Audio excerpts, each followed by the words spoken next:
चाहे वो cyber crime हो, विभाग की लापरवाही या जघन्य अपराध, अब बचेगा नहीं कोई अपराधी। सच की बात, सच दर्शन के साथ सच का सामना, हर जुर्म का पर्दाफाश। देखिए हमारे साथ, अपराधियों की अब खैर नहीं। देखिए सच दर्शन। नमस्कार, मैं हूं कुमकुम कोहली और आप देख रहे हैं संस्कृति टीवी पर सच दर्शन। दिल्ली के रोहिणी इलाके में खाकी वर्दी पर एक बार फिर से दाग लगा है, जहां पर पुलिस कर्मियों पर दो परिवारों ने गंभीर आरोप लगाए हैं। बताया जा रहा है कि पुलिस कर्मियों ने रिश्वत के चलते दो परिवारों के सदस्यों को झूठे आरोपों में फंसाने की साजिश की है।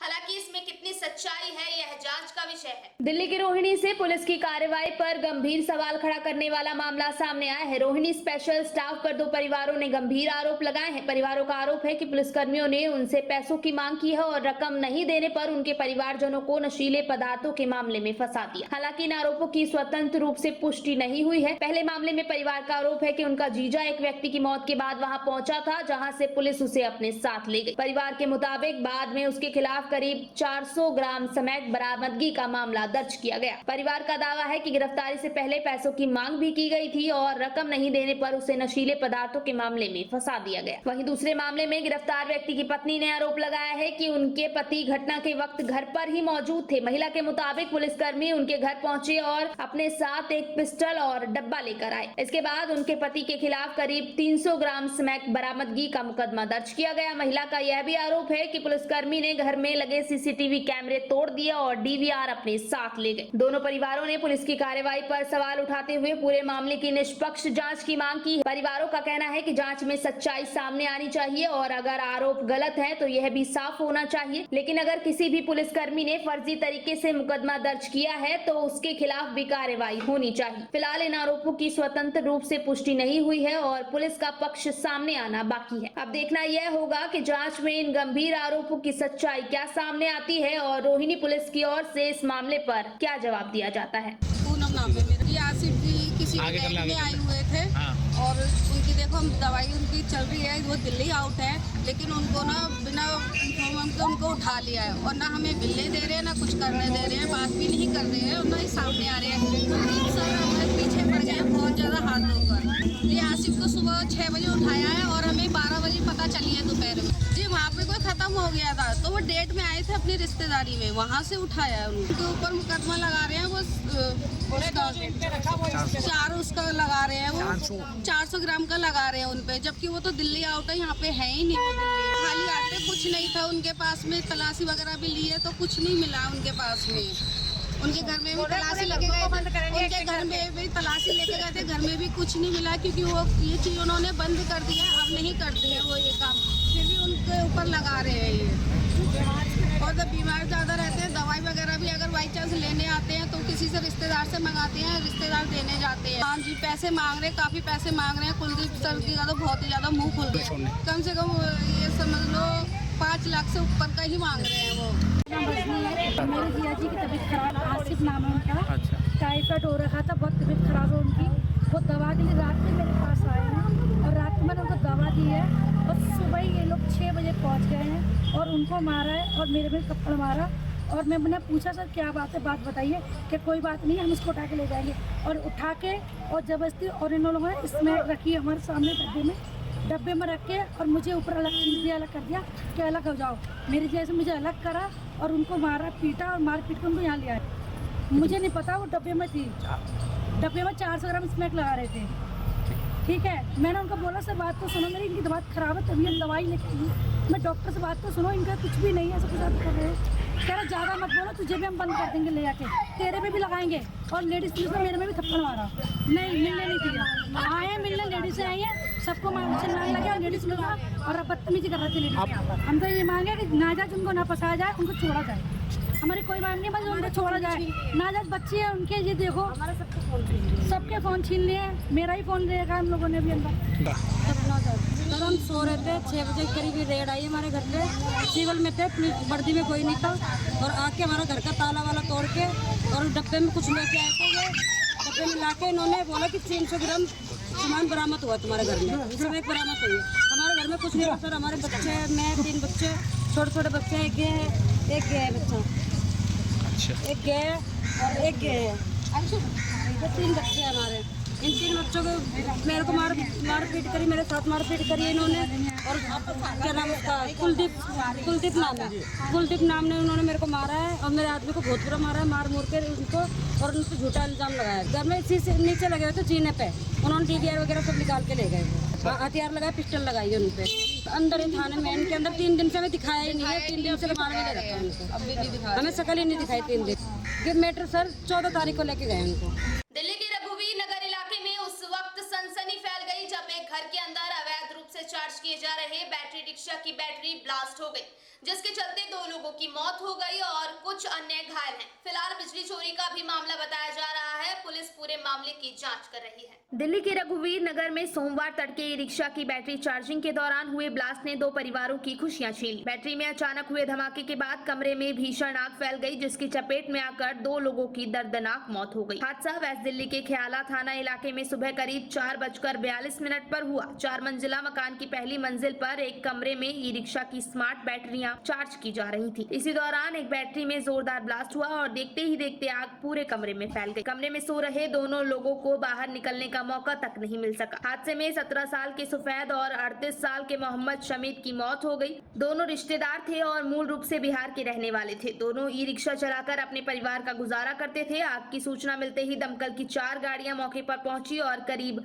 आधे घंटे की मशक्कत के बाद आग पर काबू पाया गया, लेकिन तब तक दोनों की जान जा चुकी थी। इस हादसे में एक बड़ा संयोग भी सामने आया। मृतकों के पिता आमतौर पर इन्हीं के साथ सोते थे, लेकिन हादसे वाली रात वह अलग कमरे में सो गए थे। इसी वजह से उनकी जान बच गई। वहीं अपनों को खोने के बाद परिवार का रो रो कर बुरा हाल है। परिवारजनों ने आरोप लगाया है कि यहाँ लंबे समय से ई रिक्शा की बैटरियां अवैध तरीके से बिजली चोरी करके चार्ज की जा रही थी। उनका कहना है कि अगर समय रहते इस पर कार्रवाई होती तो शायद यह हादसा टाला जा सकता था। हालांकि इन आरोपों की पुष्टि जांच के बाद ही हो सकेगी।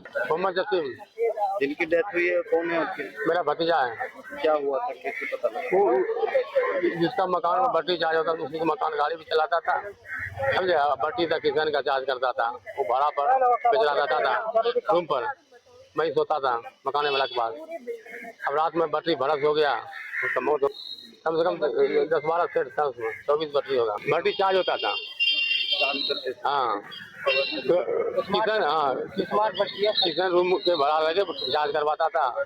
मकान था मुस्तकीम का। हाँ ऐसे चोरी का बैटरी था। चोरी की बैटरी चल। मोहम्मद रहमान।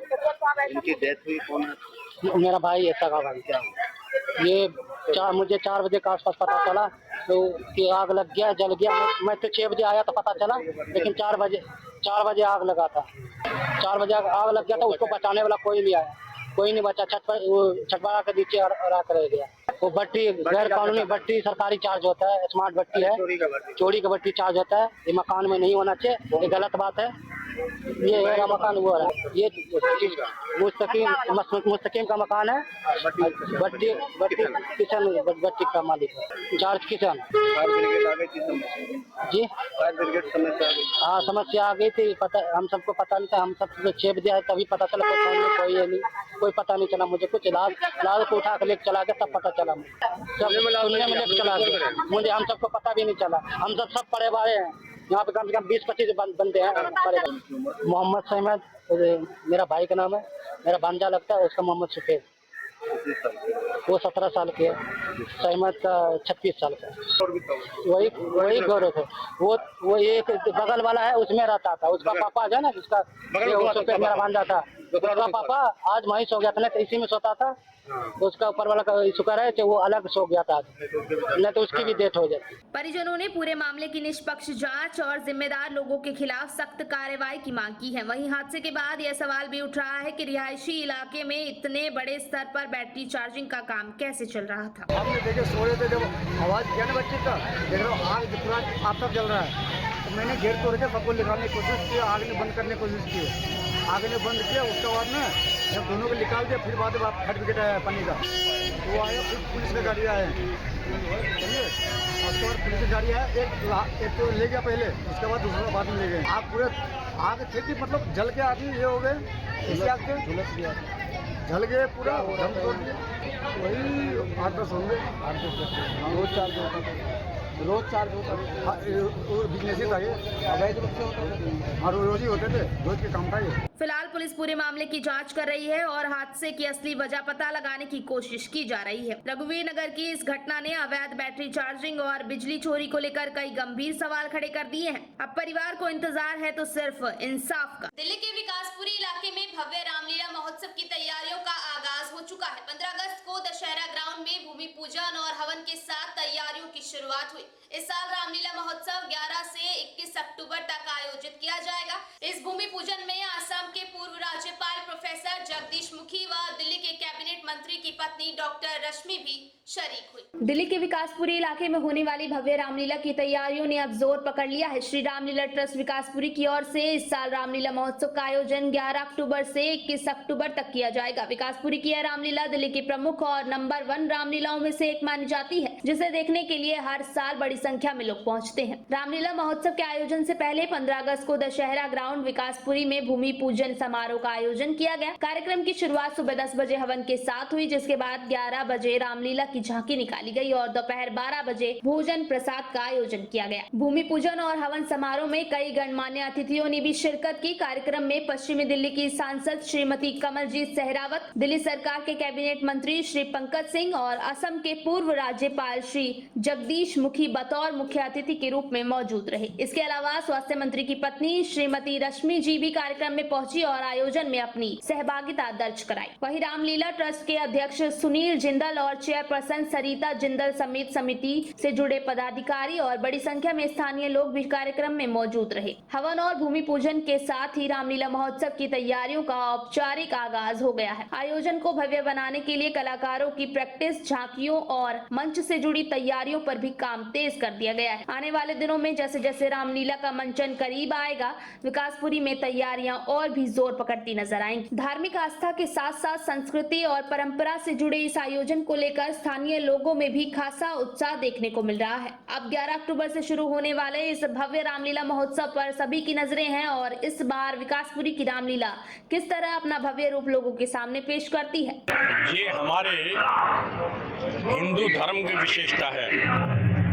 भगवान श्री राम को हम पूजते हैं और भगवान श्री राम की शिक्षाओं को लेकर के जो उन्होंने आदर्श कायम किया है, तो उन पर चलने के लिए, अपने देश की जनता को प्रेरित करने के लिए देश के कोने कोने के अंदर, हर शहर के, हर कॉलोनी के अंदर, हर गांव के अंदर रामलीला का आयोजन होता है। यहाँ पर भी उसी उपलक्ष्य में रामलीला का आयोजन किया जा रहा है पिछले काफ़ी अरसे से, और आज इस रामलीला का स्तर जो है वो दिल्ली के बड़ी रामलीलाओं के अंदर गिनती होती है, जिसका श्रेय हमारे सुनील जिंदल जी और सरिता जिंदल जी को जाता है।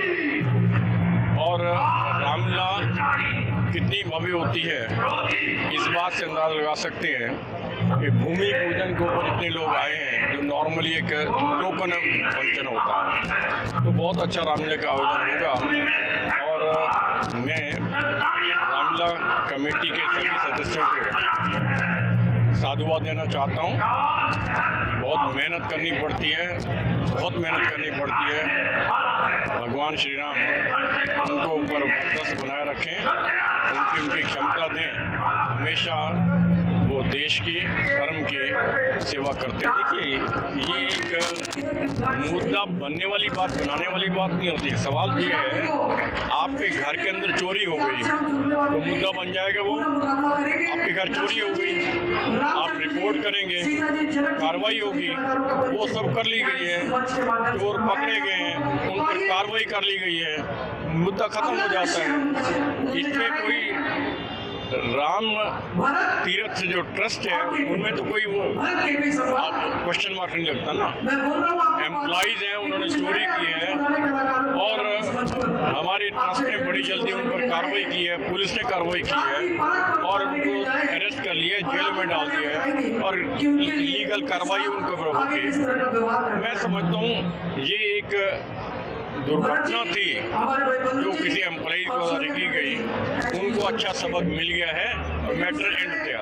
पक्ष तो वही है जिन्होंने राम को नकारा है, उन्होंने तो राम के अस्तित्व को नकारा है। उन्होंने तो ये भी नहीं कहा, जब राम है ही नहीं कहते हैं दुनिया के अंदर, जैसा भी झूठ है लगे, आज वो बोलने को लगे, उनका कोई औचित्य नहीं उनके कहने का। सबसे पहले तो आज 80वां स्वतंत्रता दिवस हम मना रहे हैं, इसलिए पूरे देशवासियों को बहुत बहुत बधाई। और सरिता दीदी और जिंदल भाई साहब का भी बहुत बहुत बधाई। इतना अच्छा कार्यक्रम ये करते हैं। और 11वां दुर्गा पूजा शुरू होने वाला है, उसका आज भूमि पूजन है। मैं यहाँ आई हूँ, मैं बहुत आभारी हूँ इनका जो इन्होंने बुलाया है। और मैं इस बार ये संदेश देना चाहती हूँ कि जो भी बड़े आ रहे हैं इस रामलीला को देखने, कृपया अपने साथ बच्चों को लाएं और उन्हें रामलीला से जो सीख मिलती है, जो जानते हैं, वो बच्चों को बताएं कि कैसे क्या हो रहा है, और ताकि वो दुनिया में आगे भी अच्छी तरह से समझदारी से चल। राजनीतिक बात तो मैं करती नहीं हूँ, बस विकासपुरी की जनता के लिए मैं पूरी तरह समर्पित हूँ। जो भी काम होगा, जिस तरह होगा, मैं पूरी कोशिश करूँगी कि हमारा विधानसभा पूरी दिल्ली में आगे बढ़े। जरूर बनेगी, क्यों नहीं बनेगी, हम सब साथ देंगे। और जब मिल के काम करते हैं तो बहुत ऊंचे हम जा सकते हैं। देखो, बहुत कुछ खास और कुछ खास नहीं, ग्रंथ वही है, बातें वही हैं, लेकिन जो रामायण में जो संस्कार है ना, हर पन्ने में करुणा, संस्कार, वचनबद्धता, सच बोलना, और एक बार वचन दे दे उसके लिए कुछ भी हो जाए, ऐसा त्याग कहाँ। भाई भाई का त्याग, पत्नी का पति से लगाव, ये चीज़ें ग्रंथ तो वही है, लेकिन हमारे सामाजिक लोगों का दायित्व है कि लोगों को बार बार जगाएं, क्योंकि सनातन संस्कृति आगे बढ़े, इसके पीछे दुनिया लगी हुई है।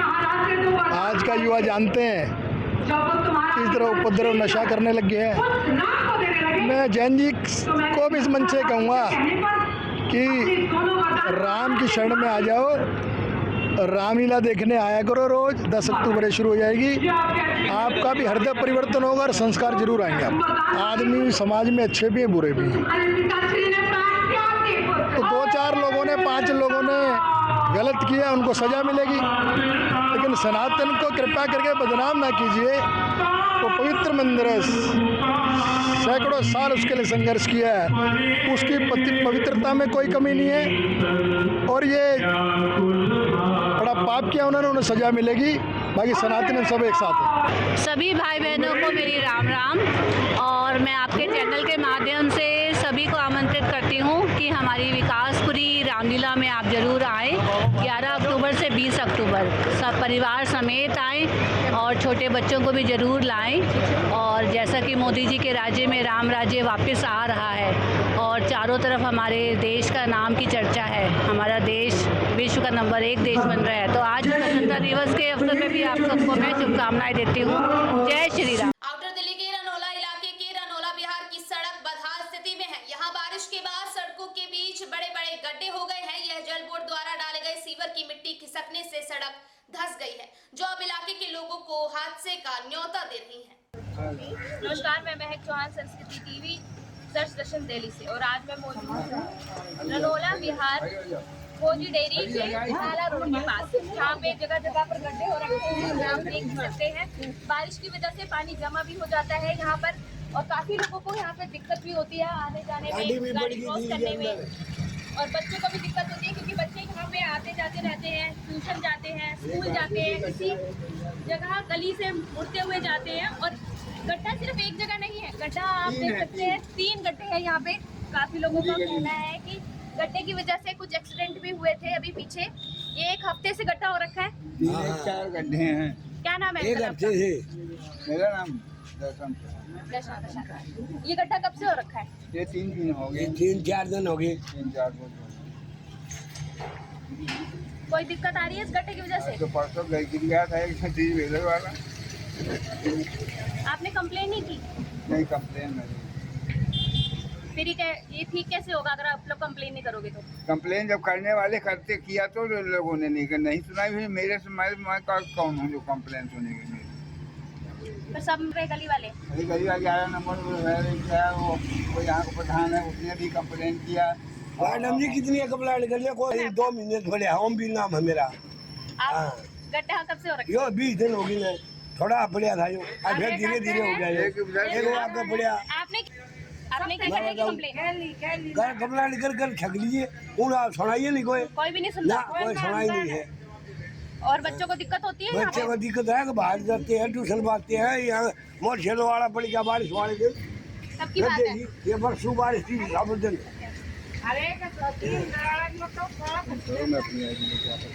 नहीं आप खड़े हो गए, देखो सुनाओ सारा रोड टूटे पड़े हैं, सारे पानी भरे रोड, ये तो मैं रोड जो है मैं रोड के खड्डे हो रहे, मैं रोड में खड्डे करवाने बोले। आपको क्या लगता है कि किसकी गलती है ये दिल्ली रोड आ रहा है, दिल्ली रोड आ रहा है, ये 2 साल 1 साल हो जाएगा, ये गड्ढा हुए 1 साल हो गया है। गड्ढा नहीं सीवर बने, हाँ 1 साल हो गया। ये तो बारिश के टाइम से बचे ये खड्डे, बारिश के टाइम में डूब गए। सदानंद मेरा नाम है और यहाँ लोग आते हैं, जिसको भी बहुत से लोगों को आए, सभी लोगों को शिकायत की, कोई सुनने वाला ना, आते हैं फोटो उतार के ले जाते चले जाते हैं, हो जाता है। और जो गड्ढा खुल गया इसमें कल बच्चे चले जाते, मोटरसाइकिल वाला इसमें फंस गया था, बच गया, इसमें मर जाता बारिश के टाइम में। और फिर मोहल्ला वालों सबको बुला के फिर ये ढक्कन लगाया, कोई सुनता ही नहीं है। किसी को बोलो, प्रधान को बोलो या के किसी आदमी को बोलो, आते फोटो ले गए, बस यही करके चले जाते, कोई नहीं सुन रहा।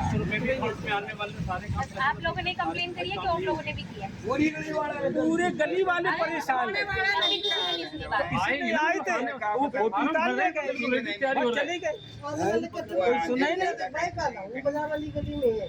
देखो जी बांस लगाया, झंडे गाड़े कि कोई बाइक वाला फंसे ना, फिर भी इसमें जब पूरा खुला था, हम सभी लोगों ने मिलकर ये पत्थर डाले, पूरा है, ये बांस लगाए हैं, ये पत्थर लगाए हैं, कम से कम 8 फुट नीचे गड्ढा था। हाँ क्या नापने लगी, 10 फुट का लगा है, देखो ये लगा के रखो, क्या करे, टूट गया, 8 फुट था नीचे इसके। 3 बंदे लगा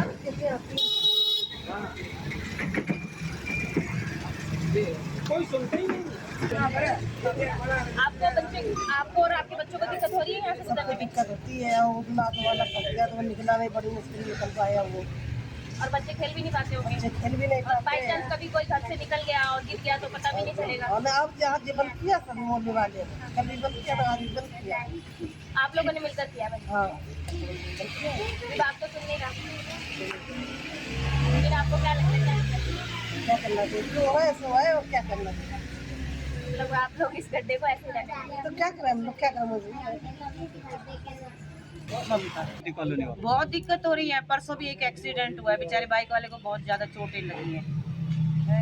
यहाँ पानी भर जाता है, अब इतना पानी भर जाएगा, अब हम आएंगे जाएंगे तो किसी को नहीं पता है, वो तो गिरेगा ही खड्डे में।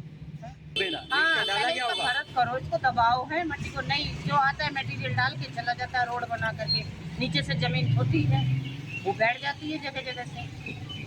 अब क्या करें, परेशानी तो हमें हो रही है, वो तो अपना काम करके निकल जाते हैं। हाँ बिल्कुल, ये पानी भर जाएगा इतना, उसके बाद ये गड्ढे बन जाएंगे जगह जगह, इसी रोड पे कई गड्ढे हैं, लेकिन ये भी बैठ जाएगी।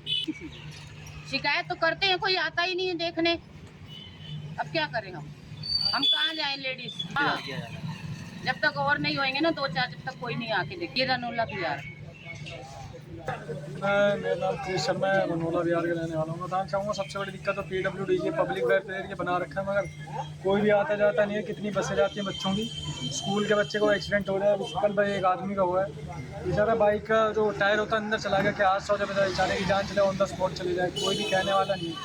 पानी भर जाता है, PW वाले आते हैं, पब्लिक के बना रखा है, मगर कोई भी नहीं आता। 1 साल में आता है, 5 साल में रोड बन जाती है। एक बार रोड बना के उसके बाद कोई झाँकने नहीं आएगा, क्या हो गया, ख़राब हो गई, देखो कितने गड्ढे खाली हो गया, मिट्टी कोई भरने नहीं आ रहा, बेकार पड़ी है। हादसे इतने हो जाते हैं मगर कोई कहने वाला नहीं, सब आदमी उठ के वो के आदमी उठ के चला जाता है, बस ये दिक्कत है। तो बोर्ड का भी क्या है, वो भी अपना उल्टा सीधा जो सामान होता है वो डाल के चले जाए, उनका मतलब है कि केवल बना दें, किस तरह बना दें। यूज रोड पड़ी है, कहीं वैसे अगर पानी भर जाए, मतलब कि अगर ये ना लगा जाए, आप बांस देखिए कुछ क्या एक्सीडेंट हो गया, कोई भी चला जाए अंदर, कुछ भी हो सकता है, ऑन द स्पॉट मजा कुछ भी हो जाए। आप लोगों ने बांस लगा के रोका हुआ है? हाँ, बांस लगा के रोका, आगे भी बहुत खुले मगर आगे कौन देखने वाला है, तो रनौला बिहार का कहने वाला है बस। आगे आप नाले चले जाओ विकास नगर, वहाँ तो और खुला खुला, वहाँ तो कोई देखने वाला नहीं, बस कहने वाले हैं कि चला जाए गड्ढे में, कोई बात ही नहीं। फिर तो बस कहने वाले हैं करेंगे तो करेंगे, बस केवल PWD नाम बना रहे हैं, करते रहते कुछ है नहीं। जैसे कि अभी हमने कुछ लोकल लोगों से यहाँ पे बात करी, उन्होंने बताया कि उन्हें किस तरीके से इस गड्ढे की वजह से समस्याओं का सामना करना पड़ रहा है। आप देख सकते हैं कि गड्ढा कितना गहरा है, रोज यहाँ से लोग आते जाते हैं और कई लोगों ने बताया कि कुछ एक्सीडेंट भी हुए हैं इस गड्ढे की वजह से, क्योंकि छोटे बच्चे भी यहाँ से स्कूल, ऑफिस और लोग भी जाते हैं। रोज यहाँ पे लोगों का आवाजाही तो चलती रहती है, लाखों लोग यहाँ से रोज गुजरते हैं और ना जाने उनको कितनी समस्या। और आपको पता है कि बारिश का मौसम आ चुका है और ये गड्ढे में पानी भी भर जाता है और जगह जगह पानी भर जाता है, जिसकी वजह से हादसे और बढ़ जाते हैं। कई लोगों ने इसकी कंप्लेंट भी करी है, शिकायतें भी की है, उनकी कोई सुनवाई नहीं हो रही है। अब देखना ये होगा कि क्या प्रशासन अब आज उनकी सुनेगा, उनकी कंप्लेंट्स को देखेगा और ये गड्ढा बनेगा, ये रोड वापस से वैसी हो पाएगी जैसे पहले थी। मैं महक चौहान, कैमरामैन सौरभ के साथ, संस्कृति टीवी, सर्च दर्शन दिल्ली। तो आज के लिए बस इतना ही। अगले एपिसोड में फिर नई खबरों के साथ एक बार फिर मुलाकात होगी। तब तक के लिए नमस्कार। अब घर बैठे अपना और अपनों के रोगों का करिए इलाज।